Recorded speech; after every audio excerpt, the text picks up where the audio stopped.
1969ರಲ್ಲಿ ಆಗಿನ ರಷ್ಯಾದ ನ್ಯೂಸ್ ಪೇಪರ್ಗಳು ಎಲ್ಲರನ್ನ ಬೆಚ್ಚಿ ಬೀಳಿಸುವ ನ್ಯೂಸ್ ಅನ್ನ ಪಬ್ಲಿಷ್ ಮಾಡಿದ್ವು. ಆ ನ್ಯೂಸ್ ಏನಂದ್ರೆ, ಸೈಬೀರಿಯಾದಲ್ಲಿ ಕೋಲ್ ಮೈನಿಂಗ್ ಮಾಡುವ ಸಮಯದಲ್ಲಿ 80 ಕೋಟಿ ವರ್ಷಗಳ ಹಿಂದೆ ಈ ಭೂಮಿಯ ಮೇಲೆ ಜೀವಿಸಿದ್ದ ಒಬ್ಬ ಮಹಿಳೆಯ ದೇಹ ಸಿಕ್ಕಿದೆ. ಈಗಲೂ ಕೂಡ ಆ ಮಹಿಳೆಯ ದೇಹ ಸ್ವಲ್ಪವೂ ಕೊಳೆಯದೆ ತುಂಬಾನೇ ಸುಂದರವಾಗಿದೆ ಅನ್ನುವ ನ್ಯೂಸ್ ತುಂಬಾನೇ ವೈರಲ್ ಆಗಿತ್ತು. ಆ ಮಹಿಳೆಯನ್ನ ಟಿಶುಲ್ ಪ್ರಿನ್ಸೆಸ್ ಎಂದು ಕರೀತಾರೆ. ಈಗ ಕೂಡ ಇಂಟರ್ನೆಟ್ ನಲ್ಲಿ ಈ ನ್ಯೂಸ್ ಮೇಲೆ ತುಂಬಾನೇ ಚರ್ಚೆಗಳು ನಡೀತಾ ಇವೆ. ಇವತ್ತಿನ ವಿಡಿಯೋದಲ್ಲಿ ಆ 80 ಕೋಟಿ ವರ್ಷಗಳ ಪುರಾತನವಾದ ಮಮ್ಮಿಯ ಹಿಂದಿರುವ ರಹಸ್ಯದ ಬಗ್ಗೆ ತಿಳಿಸ್ಕೊಡ್ತೀನಿ. ಸೊ ಮಿಸ್ ಮಾಡದೆ ಈ ವಿಡಿಯೋವನ್ನ ಕೊನೆವರೆಗೂ ನೋಡಿ ಸಪೋರ್ಟ್ ಮಾಡಿ. ಸಪೋರ್ಟ್ ಅಂದ್ರೆ ಜಸ್ಟ್ ಈ ವಿಡಿಯೋಗೆ ಒಂದು ಲೈಕ್ ಮಾಡಿ ಸಾಕು. ಮೊದಲು ಈ ಟಿಶುಲ್ ಪ್ರಿನ್ಸೆಸ್ ನ ಕಥೆಯನ್ನ ತಿಳ್ಕೊಳ್ಳೋಣ ಬನ್ನಿ. ನಂತರ ಇದರ ಹಿಂದೆ ಇರುವ ರಹಸ್ಯದ ಬಗ್ಗೆ ತಿಳ್ಕೊಳ್ಳೋಣ. 1969ರಲ್ಲಿ ಈ ಸೈಬೀರಿಯಾ ಸೋವಿಯತ್ ಯೂನಿಯನ್ ನ ಭಾಗವಾಗಿತ್ತು. ಆ ಪ್ರದೇಶದಲ್ಲಿ ತುಂಬಾನೇ ಕೋಲ್ ಮೈನಿಂಗ್ ಗಳಿವೆ. 230 ಅಡಿಗಳ ಆಳದಲ್ಲಿ ಅಲ್ಲಿನ ವರ್ಕರ್ಸ್ ಕೆಲಸ ಮಾಡಬೇಕಾದ್ರೆ ಅವ್ರಿಗೆ ಒಂದು ವಿಚಿತ್ರವಾದ ಪೆಟ್ಟಿಗೆ ಸಿಗುತ್ತೆ. ಅದು ತುಂಬಾನೇ ಭಾರವಾಗಿತ್ತು. ತುಂಬಾನೇ ಕಷ್ಟಪಟ್ಟು ಆ ಪೆಟ್ಟಿಗೆಯನ್ನ ಮೈನಿಂಗ್ ಇಂದ ಹೊರಗಡೆ ತೆಗೆದುಕೊಂಡು ಬರ್ತಾರೆ. ಆ ವರ್ಕರ್ಸ್ಗೆ ಇದು ಒಂದು ದೊಡ್ಡ ಅನ್ವೇಷಣೆ ಅಂತ ಅನ್ಸುತ್ತೆ. ಅದಕ್ಕೆ ತಕ್ಷಣ ಅಲ್ಲಿನ ಅಧಿಕಾರಿಗಳಿಗೆ ಇದರ ಬಗ್ಗೆ ಮಾಹಿತಿಯನ್ನ ಕೊಡ್ತಾರೆ. ಆದ್ರೆ ಎಲ್ಲರ ಮನಸ್ಸಿನಲ್ಲಿ ಒಂದು ಅನುಮಾನ ಬರುತ್ತೆ. ಒಂದು ವೇಳೆ ಈ ಪೆಟ್ಟಿಗೆಯನ್ನ ನಾವು ಸರ್ಕಾರಕ್ಕೆ ಒಪ್ಪಿಸಿದ್ರೆ ಇದರಲ್ಲಿರುವ ಖಜಾನೆ ಎಲ್ಲಾ ಸರ್ಕಾರದ ಪಾಲಾಗುತ್ತೆ. ಇಷ್ಟೊಂದು ಕಷ್ಟಪಟ್ಟ ನಮ್ಗೆ ಏನು ಸಿಗೋದಿಲ್ಲ ಅಂತ ಯೋಚನೆ ಮಾಡ್ತಾರೆ. ಅಧಿಕಾರಿಗಳು ಬರೋ ಹೊತ್ತಿಗೆ ಅದರಲ್ಲಿರುವ ಖಜಾನೆಯಲ್ಲಿ ಸ್ವಲ್ಪ ತೆಗೆದುಕೊಳ್ಳೋಣ ಅಂತ ಹೇಳಿ ಆ ಪೆಟ್ಟಿಗೆಯನ್ನು ಅವರು ಓಪನ್ ಮಾಡ್ತಾರೆ. ತಕ್ಷಣ ಒಳಗಡೆಯಿಂದ ಒಂದು ಬೆಳಕು ಬರುತ್ತೆ. ಆದ್ರೆ ಒಳಗಡೆ ಖಜಾನೆ ಇರ್ಲಿಲ್ಲ. ಬದಲಿಗೆ ಒಬ್ಬ ಮಹಿಳೆಯ ಡೆಡ್ ಬಾಡಿ ಇತ್ತು. ಅದನ್ನ ನೋಡಿ ಎಲ್ಲರೂ ಬೆಚ್ಚಿ ಬೀಳ್ತಾರೆ. ಅವರ ಕಣ್ಣುಗಳ ಮೇಲೆ ಅವ್ರಿಗೇನೆ ನಂಬಿಕೆ ಬರೋದಿಲ್ಲ. ಯಾಕಂದ್ರೆ ಆ ಪೆಟ್ಟಿಗೆ ಒಂದು ಶವ ಪೆಟ್ಟಿಗೆ ಆಗಿತ್ತು. ಸಾಮಾನ್ಯವಾಗಿ ಪೆಟ್ಟಿಗೆಯಲ್ಲಿ ಸಿಗುವ ಮಮ್ಮಿಗಳು ಕೊಳೆತು ಹೋಗಿರ್ತವೆ. ಆದ್ರೆ ಈ ಕಲ್ಲಿನ ಪೆಟ್ಟಿಗೆಯಲ್ಲಿದ್ದ ಮಹಿಳೆಯ ಶವ ತುಂಬಾನೇ ಒಳ್ಳೆ ಕಂಡೀಷನ್ ಅಲ್ಲಿತ್ತು. ಆ ಮಹಿಳೆಯ ಶವ ನೋಡ್ತಾ ಇದ್ರೆ ಆಕೆ ಸತ್ತಿರೋ ತರ ಕಾಣ್ತಾ ಇರ್ಲಿಲ್ಲ. ಬದಲಿಗೆ ನೆಮ್ಮದಿಯಿಂದ ಆ ಹುಡುಗಿ ನಿದ್ದೆ ಮಾಡ್ತಾ ಇರೋ ತರ ಕಾಣ್ತಾ ಇತ್ತು. ನ್ಯೂಸ್ ಪೇಪರ್ ಅಲ್ಲಿ ಬರೆದಿರುವ ಪ್ರಕಾರ ಈ ಹುಡುಗಿಯ ವಯಸ್ಸು 25ರಿಂದ 30 ವರ್ಷ ಇರ್ಬೋದಂತೆ. ನೋಡುವುದಕ್ಕೆ ಆ ಹುಡುಗಿ ತುಂಬಾನೇ ಸುಂದರವಾಗಿದ್ಲು. ಆ ಹುಡುಗಿಯ ಚರ್ಮ ತುಂಬಾನೇ ಬಿಳಿಯಾಗಿತ್ತು ಹಾಗೂ ಚರ್ಮದ ಮೇಲೆ ಯಾವುದೇ ಸುಕ್ಕುಗಳು ಇರಲಿಲ್ಲ. ನೀಲಿ ಬಣ್ಣದ ಕಣ್ಣುಗಳು ಹಾಗೂ ಉದ್ದವಾದ ಕೂದಲುಗಳು ಅವಳ ಸೌಂದರ್ಯವನ್ನು ಇನ್ನೂ ಹೆಚ್ಚಿಸ್ತಾ ಇದ್ವು. ಆ ಹಳ್ಳಿಯ ಜನರು ಮೊದಲ ಬಾರಿಗೆ ಇಷ್ಟೊಂದು ಸುಂದರವಾದ ಹುಡುಗಿಯನ್ನು ನೋಡ್ತಾ ಇದ್ರು. ಜೊತೆಗೆ ಬಿಳಿ ಬಣ್ಣದ ಬಟ್ಟೆಯನ್ನ ಆಕೆ ಧರಿಸಿದ್ಲು. ಅಂತಹ ಬಟ್ಟೆ ನಮ್ಮ ಭೂಮಿಯ ಮೇಲೆ ಎಲ್ಲೂ ಕೂಡ ಕಂಡು ಬರೋದಿಲ್ಲ. ಈ ಶವಪೆಟ್ಟಿಗೆಯಲ್ಲಿದ್ದ ಮತ್ತೊಂದು ವಿಚಿತ್ರವೇನಂದ್ರೆ, ಆ ಡೆಡ್ ಬಾಡಿಯನ್ನ ಗುಲಾಬಿ ಬಣ್ಣದ ಒಂದು ಲಿಕ್ವಿಡ್ ನ ಒಳಗಡೆ ಇಟ್ಟಿದ್ರು. ಅಂದ್ರೆ ಆ ಹುಡುಗಿಯ ದೇಹದ ಮೇಲೆಲ್ಲ ಗುಲಾಬಿ ಬಣ್ಣದ ಲಿಕ್ವಿಡ್ ಇತ್ತು. ಜನರೆಲ್ಲ ಆ ಲಿಕ್ವಿಡ್ ನ ಬಗ್ಗೆ ಮಾತನಾಡೋಕೆ ಶುರು ಮಾಡ್ತಾರೆ. ಇದು ಯಾವುದೋ ಮ್ಯಾಜಿಕಲ್ ಲಿಕ್ವಿಡ್ ಇರಬೇಕು, ಇದರಿಂದಾನೇ ಡೆಡ್ ಬಾಡಿ ಕೊಳೆಯದಾಗೆ ಹಾಗೆ ಇದೆ. ಜೊತೆಗೆ ಆ ಮಹಿಳೆಯ ದೇಹದ ಪಕ್ಕದಲ್ಲಿ ಒಂದು ಚಿಕ್ಕ ಕಪ್ಪು ಬಣ್ಣದ ಪೆಟ್ಟಿಗೆ ಇತ್ತು. 1969ರಲ್ಲಿ ಜನರಿಗೆ ಟೆಕ್ನಾಲಜಿ ಬಗ್ಗೆ ಅಷ್ಟೊಂದು ಮಾಹಿತಿ ಇರಲಿಲ್ಲ. ಆದ್ರೆ ನಂತರ ರೀಸೆಂಟ್ ಆಗಿ ಬಂದ ನ್ಯೂಸ್ ನಲ್ಲಿ ಆ ಕಪ್ಪು ಬಣ್ಣದ ಪೆಟ್ಟಿಗೆಯನ್ನ ಒಂದು ಸ್ಮಾರ್ಟ್ ಡಿವೈಸ್ ಅಂತ ಹೇಳ್ತಾರೆ. ಆ ಮಹಿಳೆ ಬಗ್ಗೆ ತಿಳ್ಕೊಳ್ಳಲು ಜನರಿಗೆ ಕೂಡ ಆಸಕ್ತಿ ಜಾಸ್ತಿ ಆಗುತ್ತೆ. ಹಳ್ಳಿಯ ಜನರೆಲ್ಲ ಸೇರ್ಕೊಂಡು ಈ ಡೆಡ್ ಬಾಡಿಗೆ ಟಿಶುಲ್ ಪ್ರಿನ್ಸೆಸ್ ಅನ್ನುವ ಹೆಸರನ್ನ ಕೊಡ್ತಾರೆ. ಟಿಶುಲ್ ಅನ್ನೋದು ಆಗಿನ ಕಾಲದಲ್ಲಿ ಅಲ್ಲಿದ್ದ ಒಂದು ಡಿಸ್ಟ್ರಿಕ್ಟ್ ನ ಹೆಸರು. ಈ ನ್ಯೂಸ್ ವೈರಲ್ ಆಗ್ತಿದ್ದಂತೆ ಆ ಶವದ ಪೆಟ್ಟಿಗೆಯನ್ನ ನೋಡಲು ಸುತ್ತಮುತ್ತ ಹಳ್ಳಿಯಿಂದ ಕೂಡ ಜನರು ಬರ್ತಾರೆ.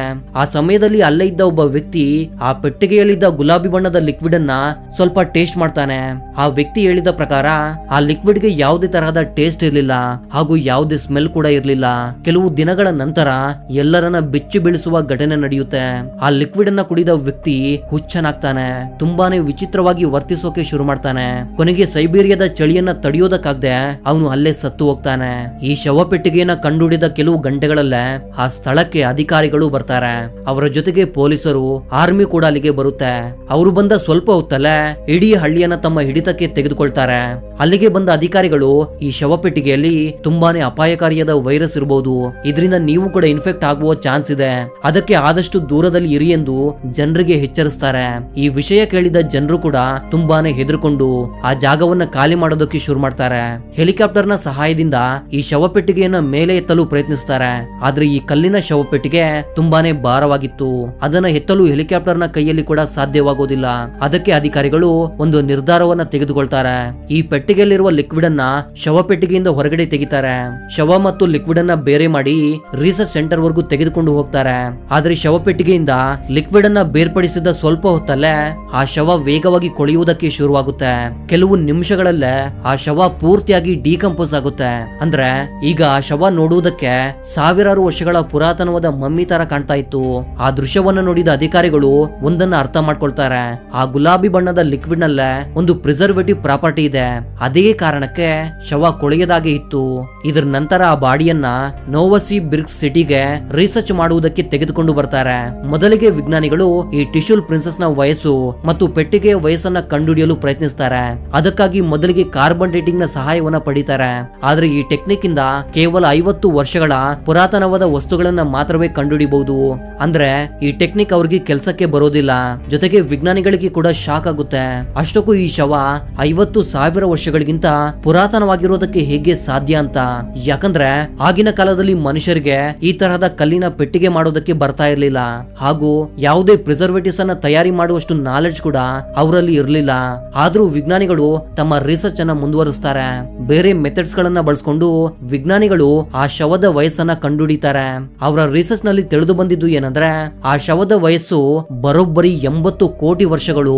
ಈ ವಿಷಯ ಕೇಳಿದ್ಮೇಲೆ ಎಲ್ಲರೂ ಬೆಚ್ಚಿ ಬೀಳ್ತಾರೆ. ಯಾಕಂದ್ರೆ ಆ ಸಮಯದಲ್ಲಿ ಭೂಮಿಯ ಮೇಲೆ ಮನುಷ್ಯರೇ ಹುಟ್ಟಿರ್ಲಿಲ್ಲ. ಅಂತದ್ರಲ್ಲಿ ಅಷ್ಟೊಂದು ಪುರಾತನವಾದ ಶವ ಸಿಗೋದಕ್ಕೆ ಹೇಗೆ ಸಾಧ್ಯ?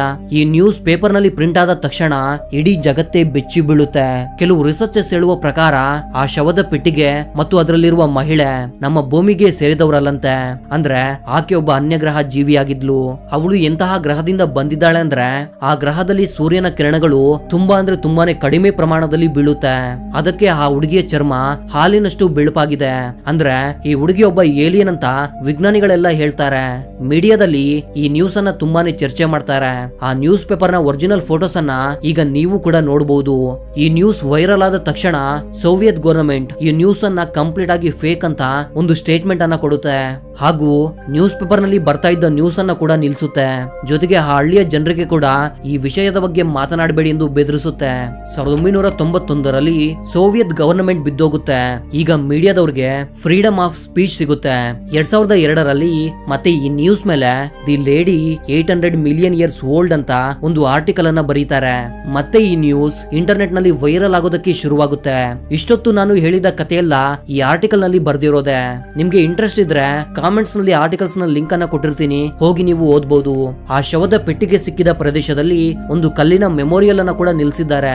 ಈಗ ಈ ನ್ಯೂಸ್ ನಿಜಾನ ಸುಳ್ಳ ಅಂತ ನೋಡೋಣ. ಇಷ್ಟೊತ್ತು ಹೇಳಿದ್ದೆಲ್ಲ ಇಂಟರ್ನೆಟ್ ನಲ್ಲಿರುವ ಸ್ಟೋರಿ.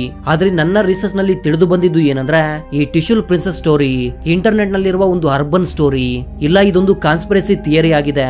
ಇದು ಫೇಕ್ ನ್ಯೂಸ್ ಅಂತ ಹೇಳೋದಕ್ಕೆ ನನ್ನ ಹತ್ತಿರ ಕೆಲವು ಸಾಕ್ಷಿಗಳಿವೆ. ಆ ಸ್ಟೋರಿಯಲ್ಲಿ ಹೇಳಿರುವ ಪ್ರಕಾರ ಆ ಶವ 80 ಕೋಟಿ ವರ್ಷಗಳ ಪುರಾತನವಾಗಿದೆ.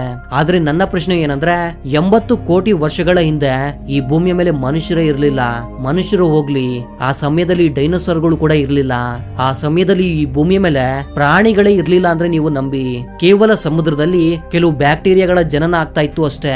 ಸುಮಾರು 3 ಲಕ್ಷ ವರ್ಷಗಳ ಹಿಂದೆ ಈ ಭೂಮಿಯ ಮೇಲೆ ಮೊಟ್ಟ ಮೊದಲ ಮನುಷ್ಯ ಜಾತಿ ಹುಟ್ಟಿಕೊಂಡಿದೆ ಅಂತ ಕೆಲವು ರಿಸರ್ಚ್ ಗಳಲ್ಲಿ ತಿಳಿದು ಬಂದಿದೆ.